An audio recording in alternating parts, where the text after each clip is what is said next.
Quel est le rapport entre une paire de chaussures usées à 30 € et un procès à 3 milliards d'euros? Pour Alistair Finch, un homme dont la fortune éclipsait le PIB de petites nations, elle n'était rien de plus qu'une cible pour son amusement cruel. Pour Hélène Vance, la serveuse qui les portait, elles étaient le symbole de tout ce qu'elle avait perdu. Quand Alistair l'a publiquement humiliée devant un restaurant rempli de l'élite parisienne, il pensait simplement remettre une modeste servante à sa place. Il n'avait aucune idée qu'il n'insultait pas seulement une serveuse. Il réveillait un fantôme de son passé. Et ce faisant, il venait de commettre l'erreur la plus coûteuse de sa vie, une erreur qu'un juge évaluerait plus tard à 3 milliards d'euros. L'air à l'Aurélia, un sanctuaire étoilé au Michelin pour les dieux de la finance parisienne, était lourd du parfum de l'huile de truffe et d'une ambition silencieuse. Les verres en cristal tintaient comme des cloches lointaines, et les conversations n'étaient que des murmures de transactions de plusieurs milliards d'euros et de projets de vacances à Deauville. Dans ce monde de luxe sans effort, Hélène Vance avançait, ses pas silencieux et mesurés sur le sol de marbre poli. Son uniforme était impeccable, une robe noire sobre et un tablier blanc amidonné. Mais c'étaient ses chaussures qui racontaient la véritable histoire. C'étaient de simples chaussures de travail noires antidérapantes, du genre conçues pour le confort pendant des services de 10 heures, pas pour le style. Le cuir synthétique était plissé par l'usure, et la semelle de la chaussure droite produisait un couinement faible, presque imperceptible. Pour Hélène, elles étaient sa fondation, le rappel constant de sa chute et de sa survie. Pour tous les autres dans cette salle, elles étaient invisibles. Jusqu'à l'arrivée d'Alistair Finch. Alistair ne marchait pas. Il conquérait. À 45 ans, il était un titan du monde du capital risque, un homme qui pouvait construire ou ruiner une entreprise d'un seul coup de fil. Son costume était un Hermès sur mesure. Sa montre, une Patek Philippe valant plus que la maison française moyenne, et son sourire était une arme. Il s'assit à sa table habituelle dans le coin, celle avec la vue panoramique sur le champ de Mars, et commença à tenir sa cour avec 2 jeunes associés, leur visage un mélange d'admiration et de terreur. La table fut assignée à Hélène. Elle s'approcha avec un calme serein et exercé, un plateau d'argent parfaitement équilibré sur une main. « Bonsoir, monsieur Finch. Puis-je vous servir un verre d'eau pour commencer ?» Alistair ne la regarda pas. Il était au milieu d'une phrase, gesticulant d'une main ornée d'une lourde chevalière en or. Et c'est là que j'ai dit au conseil d'administration, l'innovation ne demande pas la permission. Nous avons vidé tout le département historique. Brutal mais nécessaire. Il leva enfin les yeux, son regard bleu glacial ne rencontrant pas le sien, mais dérivant vers le bas. Ses yeux s'arrêtèrent sur ses pieds. Un sourire lent et méprisant se dessina sur ses lèvres. Il marqua une pause, laissant le silence flotter dans l'air, s'assurant que ses partenaires regardaient le spectacle. « Mon Dieu !» gloussa-t-il, un son bas et grondant de pure condescendance. Il désigna ses chaussures d'un mouvement du menton. « Est-ce que c'est légal? Je veux dire, êtes-vous légalement autorisé à porter des chaussures de chez Tati dans un endroit comme celui-ci » Ses partenaires ricanèrent nerveusement. Hélène sentit une bouffée de chaleur lui monter au cou. Le monde entier sembla se rétrécir à ce seul point dédaigneux de son regard. Elle garda une expression neutre, un masque de déférence professionnelle qu'elle avait perfectionné pendant 2 longues années. Ce sont des chaussures réglementaires, antidérapantes, monsieur. Pour la sécurité. Alistair se pencha en arrière, feignant le choc. La sécurité. Ma chère, la seule chose en danger ici est mon appétit. Regardez ces choses tragiques, c'est comme une représentation visuelle de la pauvreté. Êtes-vous un cas social que le restaurant a recueilli? Les mots étaient comme des pierres, chacun la frappant avec une cruauté calculée. Il n'était pas seulement impoli. Il se donnait en spectacle. Il démontrait son pouvoir, montrant à ses sous-fifres que le monde était divisé en gens comme lui et en gens comme elle, qui n'étaient pas du tout des personnes, mais des accessoires dans sa vie. La formation d'Hélène lui hurlait de s'excuser, de désamorcer la situation, de se faire plus petite. Mais quelque chose en elle, une braise de fureur longtemps endormie, commença à rougeoyer. Elle se redressa légèrement. « Puis-je vous apporter autre chose, monsieur ?» demanda-t-elle, sa voix stable, ne trahissant aucun des bouleversements sismiques qui se produisaient en elle. Son refus de s'effondrer sembla l'infurier davantage. Il prit la lourde carte des vins reliée en cuir et la laissa tomber sur le sol, juste assez loin pour qu'elle doive se pencher pour la ramasser. « Oui, » dit Alistair, sa voix dégoulinant de venin. « Vous pouvez ramasser ça, et peut-être qu'en retournant en cuisine, vous pourrez trouver une boîte en carton pour vous cacher derrière, afin que les clients n'aient pas à regarder vos chaussures de service. » La salle était devenue silencieuse. Les tables voisines faisaient semblant de ne pas écouter, leurs fourchettes figées en l'air. Hélène regarda le menu tomber, puis le visage suffisant d'Alistair. Elle vit la lueur dans ses yeux, la certitude absolue de sa supériorité. Et à cet instant, elle ne vit pas un puissant milliardaire. Elle vit le même homme arrogant et fourbe qu'elle avait connu il y a une éternité. Elle se pencha, ses mouvements fluides et gracieux. Elle ramassa la carte des vins, la reposant soigneusement sur la table. Elle regarda Alistair Finch droit dans les yeux pour la première fois, laissant une lueur autre que la servitude transparaître dans son regard. Ce n'était pas de la haine. C'était de la reconnaissance. « Bien sûr, monsieur Finch, dit-elle, sa voix à peine un murmure, mais qui portait le poids d'une tempête à venir. Je veillerai à me souvenir de votre préférence. » Alors qu'elle s'éloignait, le couinement de sa chaussure bon marché sur le sol de marbre sonnait moins comme un signe d'usure et plus comme un compte à rebours. Alistair Finch venait de se moquer des chaussures d'une serveuse. Il n'avait aucune idée qu'il venait de confirmer sa présence au tribunal d'un juge qui allait lui faire payer un crime bien plus grand que l'humiliation publique. Son passé venait de lui servir son eau, et l'heure des comptes allait commencer. 5 ans plus tôt, Hélène Vance ne portait pas de chaussures de service. Elle portait des baskets éraflées à force de faire les 100 pas sur les sols en béton d'un garage caverneux du Silicon Sentier à Paris. Elle ne servait pas d'eau. Elle buvait du café éventé dans une tasse fantaisie, ses doigts volant sur un clavier, écrivant des lignes de code qui étaient de la pure poésie. Et l'homme assis en face d'elle, partageant une pizza froide, n'était pas le monstre de l'Aurélia. C'était Ali, son partenaire, son ami. Ils s'étaient rencontrés à l'école polytechnique. Hélène était la prodige, un génie tranquille qui voyait le monde en algorithmes et en structures de données. Alistair Finch était l'étudiant charismatique en commerce qui pouvait vendre du sable dans le Sahara. Ils formaient un couple symbiotique parfait. Hélène construisait le moteur. Alistair construisait la voiture autour et convainquait le monde de l'acheter. Leur création s'appelait Nexus Dynamique. C'était l'invention d'Hélène, un algorithme de compression de données révolutionnaire nommé Chrysalide. Il était capable de réduire des ensembles de données massifs à une fraction de leur taille sans aucune perte de fidélité. Il avait des applications dans tous les domaines, de l'imagerie médicale et de l'ingénierie aérospatiale au service de streaming et au renseignement militaire. Preponderant. Nous avons tenu un vote ce matin. C'était unanime. Le monde bascula. Les papiers qu'elle avait signés sans les lire, les réunions auxquelles elle n'avait pas assisté, tout s'effondra sur elle. « Mes parts », murmura-t-elle, les mots s'étranglant dans sa gorge. « Mais 50%. » Lis les petits caractères, Hélène. La voix d'Alistair était teintée d'une cruauté triomphante qu'elle n'avait jamais entendue auparavant. L'accord contenait des clauses de dilution et un déclencheur de performance. Ton incapacité à produire Chrysalide 2.0 dans un délai accéléré, un délai que le nouveau conseil a fixé la semaine dernière, signifie que tes actions étaient soumises à un rachat obligatoire. Un rachat pour combien ? 10 centimes par euro. Un chèque de 50 000 € est en route. Nous sommes généreux. 50 000 € pour une entreprise déjà évaluée à un demi-milliard. Pour le travail de sa vie, pour le code même qui en était l'âme. Elle avait été chirurgicalement, brillamment et impitoyablement excisée de sa propre création. Des agents de sécurité apparurent avec une boîte contenant les affaires de son bureau. Sa tasse fantaisie, quelques manuels de codage, une photo encadrée d'elle et d'Alistair dans l'ancien garage, souriant. La trahison était si absolue qu'elle en était désorientante. Elle essaya de se battre, engageant un avocat avec le peu d'argent qui lui restait. Mais Alistair avait les meilleurs avocats d'affaires que l'argent pouvait acheter. Dubois et associés l'ensevelirent sous les requêtes, les contre-poursuites et les frais de justice qu'elle ne pouvait absolument pas payer.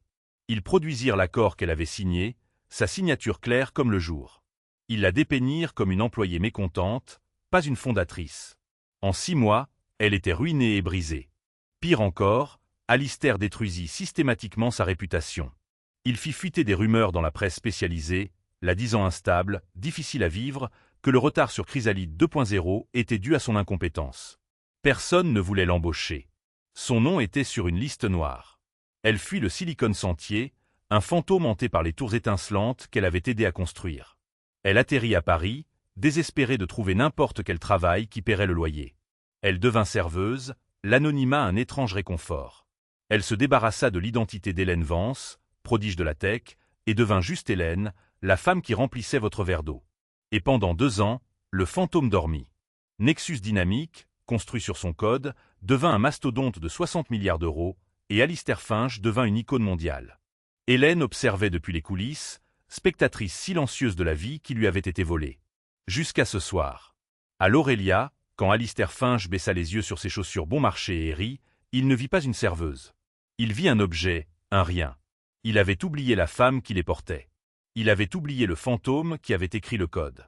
Et c'était l'erreur qui allait faire s'effondrer tout son monde. En s'éloignant de sa table, Hélène ne se dirigeait pas seulement vers la cuisine. Elle se dirigeait vers une guerre qu'il avait commencée 5 ans auparavant, et elle était enfin prête à la terminer. Le lendemain de l'incident à l'Aurélia, Hélène Vance n'alla pas travailler. Elle se rendit à la Bibliothèque publique d'information, un lieu de refuge tranquille qui était devenu son sanctuaire. Elle utilisa leurs ordinateurs gratuits pour faire ce qu'elle n'avait pas osé faire depuis des années. Elle fit des recherches sur son ancienne vie. Elle lut sur l'ascension fulgurante de Nexus Dynamics, son cours de bourse grimpant dans la stratosphère. Elle lut des profils élogieux d'Alistair Finch, le louant comme le Léonard de Vinci des données, un visionnaire solitaire qui avait remodelé le paysage numérique. Dans chaque article, son nom était absent, effacé de l'histoire aussi proprement qu'une ligne de code supprimée. L'humiliation de la veille avait dissipé le brouillard de désespoir qui l'avait enveloppé pendant des années. Il avait été remplacé par une détermination froide et dure. L'insulte ne concernait pas seulement ses chaussures. C'était l'écho final de la trahison ultime d'Alistair, sa conviction qu'elle était et avait toujours été un rien. Elle savait qu'elle ne pouvait pas affronter de front l'armée d'avocats de Dubois et associés. Elle avait besoin d'un autre type de guerrier. Sa recherche la mena non pas à un cabinet d'avocats chic du 8e arrondissement, mais à un petit bureau encombré dans un quartier moins à la mode de Belleville, coincé entre une laverie et une boulangerie. Le nom sur la porte en verre dépoli disait « Maître Samuel Chêne, avocat à la cour ». Samuel Chêne n'était pas ce qu'on attendrait d'un requin du barreau. Il avait la fin de la cinquantaine, un visage aimable et fatigué, des lunettes perchées sur le bout de son nez, et une garde-robe qui privilégiait les cardigans confortables aux costumes de pouvoir. Il était spécialisé en droit de la propriété intellectuelle, mais ses clients étaient généralement des artistes en difficulté, des inventeurs et des programmeurs indépendants, pas des ex-fondatrices de sociétés de plusieurs milliards d'euros. Il avait la réputation d'être un bulldog tenace pour les opprimés. Hélène s'assit en face de lui dans son bureau exigu, l'air sentant les vieux livres et le café. Elle lui raconta tout. Elle commença par le garage, le rêve partagé, les lignes de code. Elle détailla la trahison, les manœuvres d'entreprise, les documents juridiques qu'elle avait stupidement signés. Elle termina par la scène à l'Aurélia, sa voix basse mais inébranlable. Samuel écouta patiemment, ses mains jointes, ses yeux ne la quittant jamais. Il n'interrompit pas. Quand elle eut fini, un lourd silence remplit la pièce. « Maître Vance, commença-t-il, sa voix réfléchie. Vous avez signé un contrat, bétonné à ce qu'il semble, rédigé par l'un des meilleurs cabinets du pays. Vous avez été racheté légalement. Ils soutiendront que vous souffrez simplement de remords de vendeur à une échelle épique. Ils vous dépeindront comme une extorqueuse. »« Je sais, » dit Hélène. « Il ne s'agit pas seulement du contrat. Il ne m'a pas seulement racheté. Il m'a escroqué. Il a déformé toute la nature de l'accord. Il m'a effacé. Ce code, Maître Chêne, c'est comme mon ADN. Il porte mes empreintes digitales partout. Cela ne peut-il pas être prouvé ?» Samuel soupira, se penchant en arrière dans sa chaise qui grinçait. Le code peut être réécrit, refactorisé. Après 5 ans, ils diront qu'il a été modifié 1 millier de fois par une centaine d'ingénieurs différents. Prouver son origine à un jury de profanes qui pensent que le cloud est un vrai nuage. C'est une tâche monumentale. Une vague de défaite submergea Hélène. Alors, vous dites que c'est sans espoir. Samuel enleva ses lunettes et commença à les nettoyer avec un mouchoir. J'ai dit que c'était une tâche monumentale. Je n'ai pas dit que c'était impossible. Il la regarda, son regard vif et intelligent. La plus grande force d'Alistair Finch est son arrogance. Sa plus grande faiblesse est aussi son arrogance. Il se croit intouchable. Les gens comme ça deviennent négligents. Ils croient à leur propre communiqué de presse. Il se pencha en avant, une étincelle dans les yeux. Pour combattre cela, nous ne pouvons pas simplement attaquer le contrat. C'est sa forteresse. Nous devons attaquer les fondations. Nous devons prouver non seulement une rupture de contrat, mais une fraude fondamentale. Nous devons prouver qu'il n'a jamais eu l'intention d'être votre partenaire, qu'il a conspiré pour voler votre propriété intellectuelle depuis le tout début. Il nous faut une preuve irréfutable. Une preuve irréfutable. L'esprit d'Hélène s'emballa. Les serveurs avaient disparu. Les documents étaient signés. Alistair était méticuleux. Quelque chose qu'il a oublié, insista Samuel. Un vieil email, une sauvegarde de serveur, un prototype, un témoin. Quelque chose des débuts qu'il pensait sans valeur, qu'il a oublié de détruire. L'esprit d'Hélène revint au jour où elle avait été chassée de Nexus. L'agent de sécurité, la boîte avec ses effets personnels, sa tasse, ses livres, et quoi d'autre? Elle avait été dans un tel état de choc qu'elle y avait à peine jeté un coup d'œil. Elle avait poussé la boîte dans un garde-meuble à Saint-Denis, une petite tombe triste pour une vie qui n'était plus la sienne. « Il pourrait y avoir quelque chose, » dit-elle lentement. « J'ai une boîte. Elle contient mes vieux disques durs de l'époque du garage. Les prototypes, tout ce qui date d'avant même que Nexus Dynamics n'existe officiellement. » Les yeux de Samuel s'illuminèrent. Il n'aurait pas eu accès à cela. Ils sont antérieurs aux serveurs de l'entreprise. J'ai essayé d'y accéder il y a des années, avoua Hélène. Mais ils sont lourdement cryptés. C'est un chiffre propriétaire que j'ai conçu. Après la trahison, je n'ai pas eu le cœur de même les regarder. Et honnêtement, je crois que j'ai oublié la clé maîtresse. Elle est liée à un algorithme que j'ai écrit à l'époque, une phrase mnémonique dont je ne me souviens plus. Alors votre premier travail est de vous en souvenir, dit Samuel, sa voix ferme. Parce que ces disques sont notre cheval de Troie. Monsieur Finch a bâti son empire sur votre travail. Nous allons utiliser les fondations qu'il a volées pour faire s'effondrer tout le temple pourri sur sa tête. L'assignation fut déposée la semaine suivante. Hélène Vance contre Alistair Finch et Nexus Dynamics. Les accusations étaient explosives. Fraude, vol de propriété intellectuelle, abus de confiance et enrichissement sans cause. Les dommages et intérêts demandés étaient sans précédent. 50% de la valeur actuelle de Nexus Dynamics, plus des dommages et intérêts punitifs. Le chiffre était si grand qu'il semblait être une faute de frappe. 30 milliards d'euros. L'équipe juridique d'Alistair Finch, dirigée par le redoutable Marcus Dubois de Dubois et Associés, répondit par une déclaration publique dégoulinante de dérision. Ils qualifièrent le procès de tentative de racket désespérée et sans fondement par une ancienne employée mécontente et des œuvres de pure fiction. Dubois lui-même fut cité dans les Échos. Nous sommes impatients de démontrer l'absurdité des affirmations de Madame Vance devant un tribunal. Dans une interview télévisée, Alistair lui-même fut interrogé sur le procès. Il eut le même rire condescendant qu'au restaurant. « Je crois me souvenir d'une femme de ce nom, » dit-il avec un geste dédaigneux de la main. « Une codeuse junior de nos débuts. Un peu instable si je me souviens bien. C'est une tentative triste et pathétique de se rendre intéressante. La justice s'en chargera. » Il pensait que c'était une blague. Il pensait qu'elle était toujours la femme discrète et brisée qu'ils avaient mise de côté 5 ans plus tôt.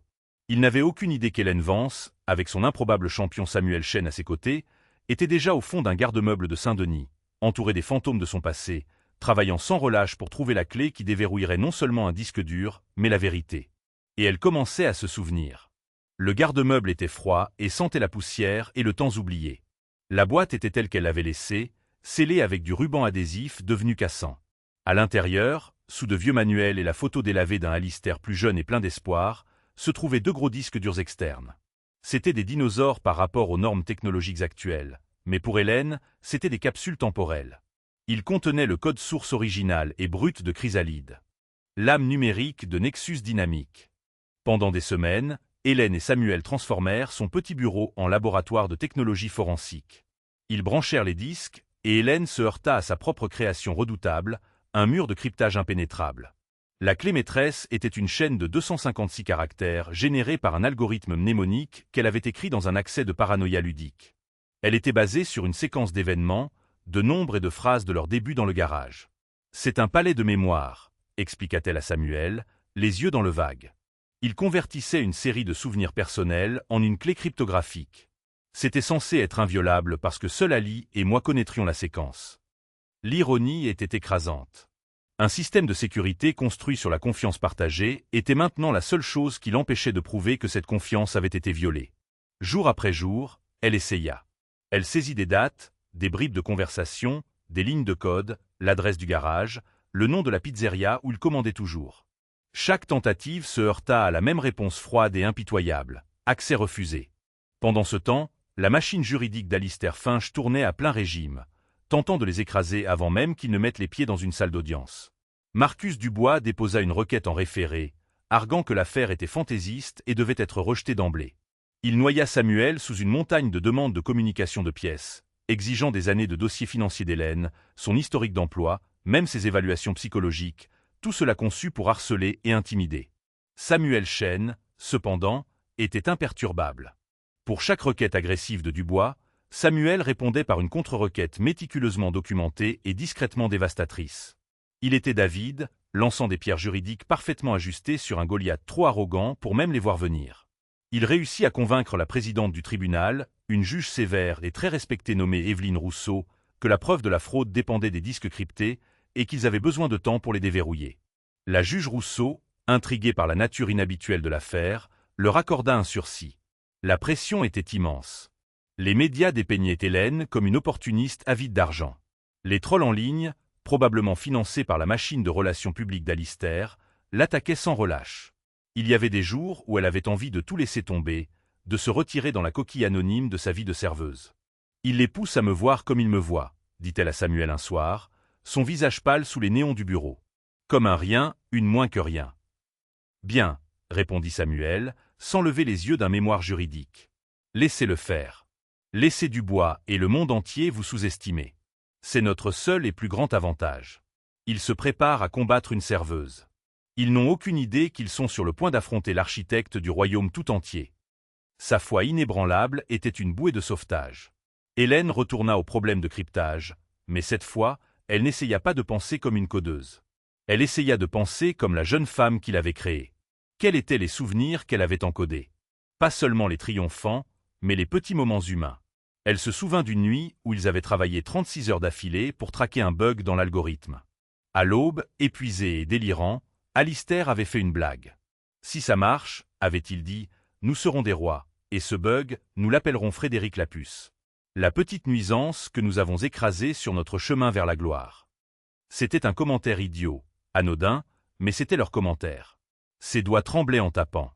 Elle entra la date de cette nuit-là, la ligne de code spécifique qui contenait le bug, l'heure exacte où il l'avait corrigé, puis la phrase « Frédéric Lapuce ».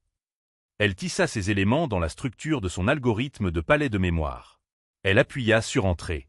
Pendant un instant, rien ne se passa.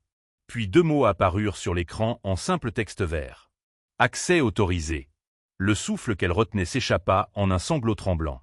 Samuel se précipita à ses côtés alors qu'un répertoire de fichiers inondait l'écran.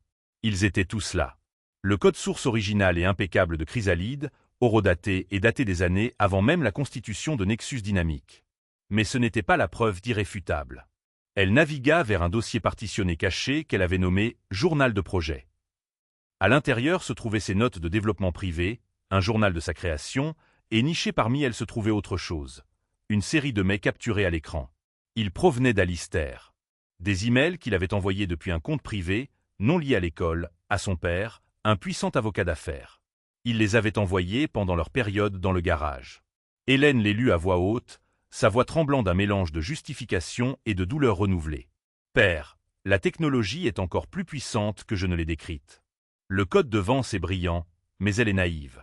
Elle me fait entièrement confiance. Elle croit que c'est un partenariat. Je ne vois aucune raison de la détromper pour le moment. » Un autre, 6 mois plus tard. « Nous préparons les statuts de la société. J'ai insisté sur notre « partenariat égal », comme elle l'appelle. Votre contact chez Dubois et Associés sera essentiel pour structurer les accords de série B le moment venu. Nous avons besoin de clauses fonctionnellement invisibles, mais qui nous donnent une porte de sortie pour l'écarter lorsque sa part du travail sera terminée. Elle est un moyen pour une fin. Et le plus accablant, envoyée juste une semaine avant qu'elle ne signe les documents fatals. Le piège est tendu. Les clauses de dilution et de rachat sont enfouies profondément dans les annexes. Elle ne les lira pas. Elle est trop occupée à faire de la magie, comme elle dit. Une fois qu'elle aura signé, le compte à rebours commencera. D'ici 2 ans, nous pourrons déclencher le rachat et tout posséder, proprement. Le futur est à nous. Tout était là, prémédité, de sang-froid. Un plan détaillé de sa fraude depuis le tout début. Il ne l'avait pas seulement trahi. Il avait conspiré pour la ruiner presque dès le premier jour où il avait vu le potentiel de son code. Samuel Chen fixa l'écran, son expression sombre. Il a utilisé un serveur de messagerie privée, dit-il, un lent sourire se dessinant sur son visage. Il pensait que c'était intraçable. Il n'a jamais imaginé que vous en aviez une copie. Il n'a jamais imaginé que vous seriez assez brillante pour capturer sa correspondance et la cacher à l'intérieur de la chose même qu'il essayait de voler. C'était une sauvegarde, murmura Hélène. J'étais paranoïaque à propos des pannes de serveur. Je sauvegardais tout. Je ne savais même pas ce que j'avais. Vous l'avez maintenant, maître Vance, dit Samuel, sa voix sonnant le triomphe. Ce n'est pas une preuve irréfutable. C'est un aveu, signé et daté par Alistair Finch lui-même. Le procès ne porte plus sur la question de savoir si vous pouvez prouver votre cas. Il porte sur le montant des dommages et intérêts. Le procès Vance contre Finch devint le plus grand spectacle du monde juridique parisien. Les médias, qui s'étaient autrefois moqués d'Hélène, grouillaient maintenant autour du palais de justice, sentant un changement sismique dans le récit. Alistair Finch arrivait chaque jour dans une Maybach avec chauffeur. Entrant dans le tribunal avec Marcus Dubois à ses côtés, son expression d'un ennui irrité, comme si toute la procédure était une perte de temps colossale. Hélène arrivait avec Samuel Chêne en métro, sa tenue professionnelle simple contrastant fortement avec les costumes de créateurs de l'opposition. Mais elle n'avait plus l'air d'une serveuse. Elle avait l'air d'une femme qui avait trouvé sa raison d'être. La peur avait disparu, remplacée par une résolution calme et redoutable. La salle d'audience était le domaine de la juge Évelyne Rousseau, et elle la dirigeait d'une main de fer. Elle ne tolérait aucune esbrouffe. L'exposé introductif de Samuel Chêne fut une leçon de narration.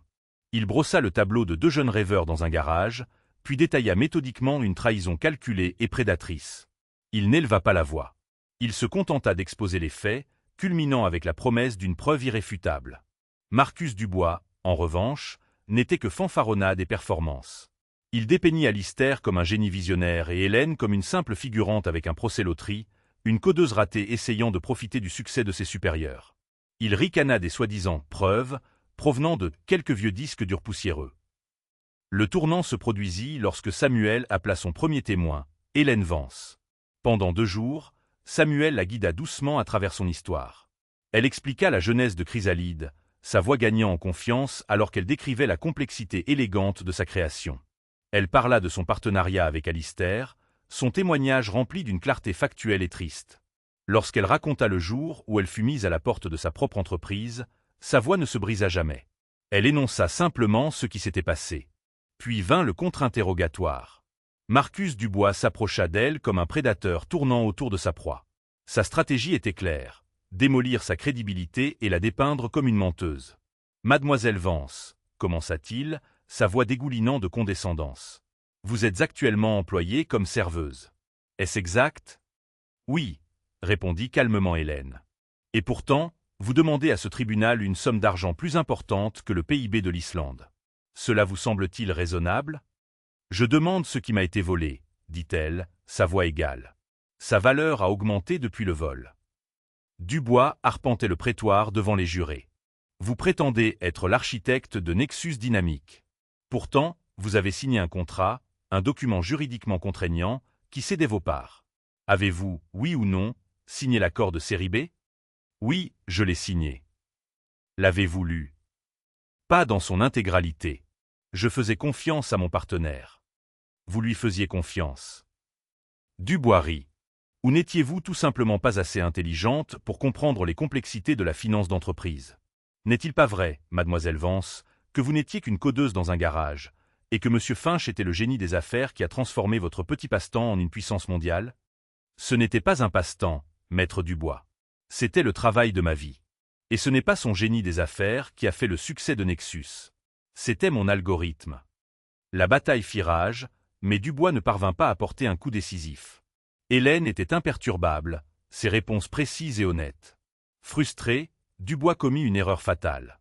Il décida d'aborder l'événement qui avait tout déclenché. Vous avez une rancune personnelle contre M. Finch, n'est-ce pas ? Il ne s'agit pas d'affaires.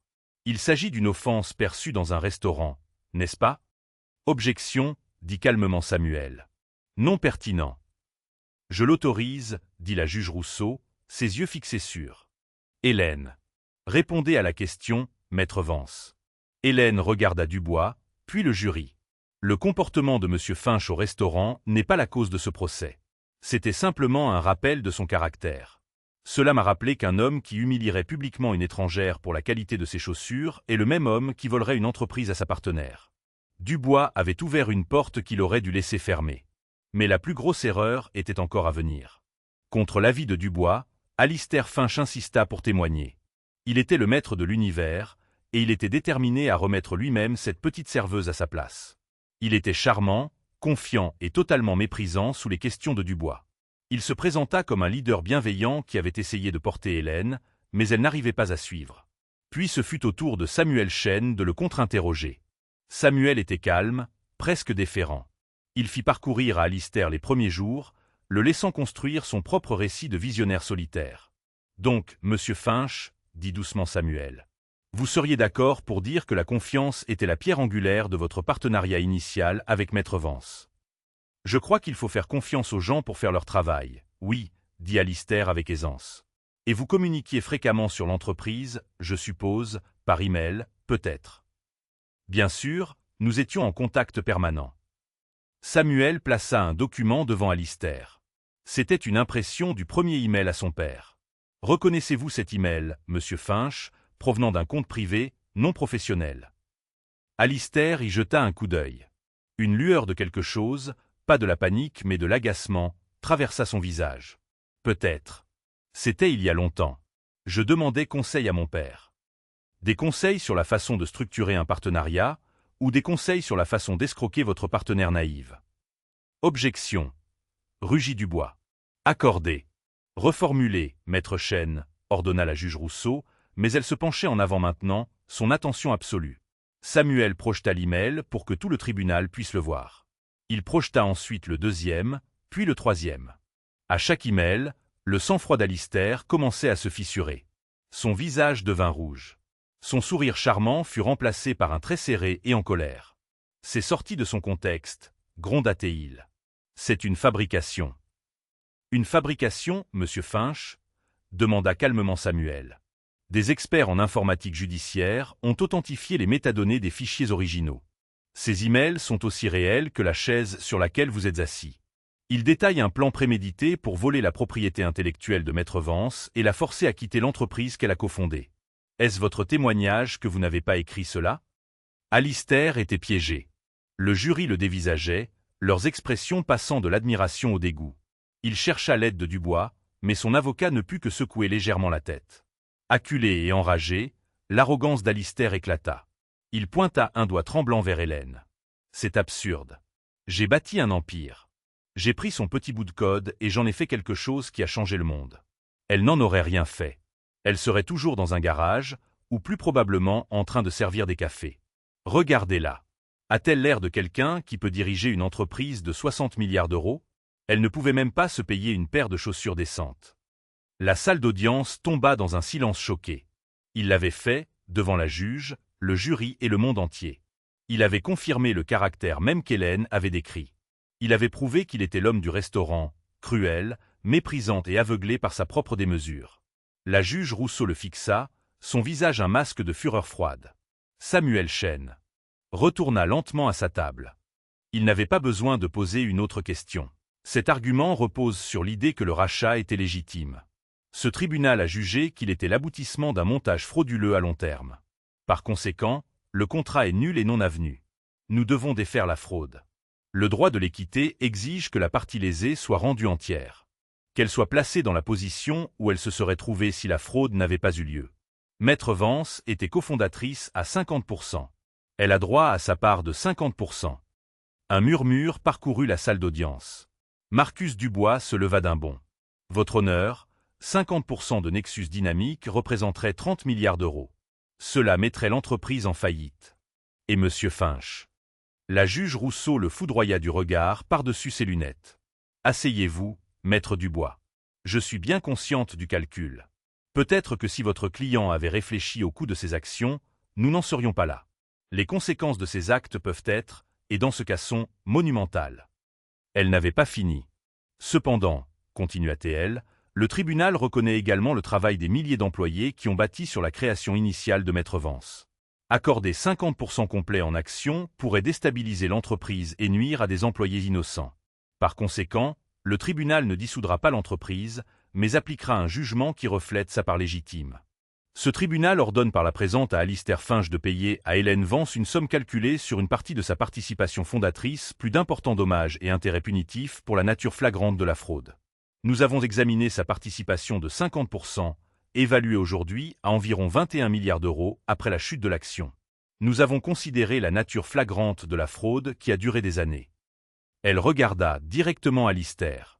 Le tribunal ordonne au défendeur, Alistair Finch, de payer à la plaignante, Hélène Vance, la somme de 3 milliards d'euros. Le chiffre flotta dans l'air, stupéfiant par son ampleur. 3 milliards d'euros. Ce n'étaient pas les 30 milliards qu'elle avait demandé, mais c'était un chiffre conçu pour faire deux choses. Restaurer la richesse volée d'Hélène et punir totalement Alistair pour ses crimes. C'était une somme si colossale qu'elle le paralyserait, le forçant à liquider une partie massive de ses avoirs personnels et de ses actions dans Nexus. La juge Rousseau conclut « Ce jugement ne concerne pas seulement l'argent, monsieur Finch. C'est un message pour vous et pour quiconque croit être assez puissant pour agir sans conséquence. Dans ce pays, dans cette salle d'audience, personne n'est au-dessus de la loi, et personne n'est en dessous de sa protection, quelles que soient les chaussures qu'il porte. » Elle frappa de son marteau. Le son résonna comme un coup de feu, marquant la fin du règne d'Alistair Finch et le début de la restauration d'Hélène Vance. Les suites furent une tempête médiatique.